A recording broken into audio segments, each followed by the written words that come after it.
মনে করি এটাই এটাই সুখ। তাহলে কি পৃথিবীর অনেক বড় ক্ষতি হয়ে যাবে?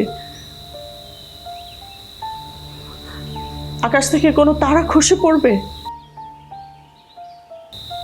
একা লড়াই করে সারাটা জীবন পার করেছি, নিজের সাথে, পরিবারের সাথে, সমাজের সাথে লড়াই। আমি ভেবেছি তুই বড় হয়ে বুঝবি, তুই বুঝবি আমি মা।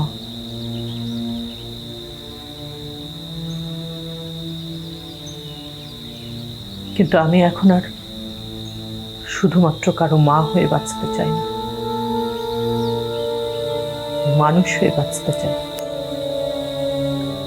আমি আমার নিজের জন্য বাঁচতে চাই।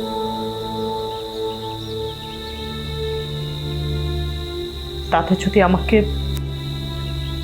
মা বলে ডাকতে তোর লজ্জা হয়, ডাকিস না, ডাকিস না আমাকে মা।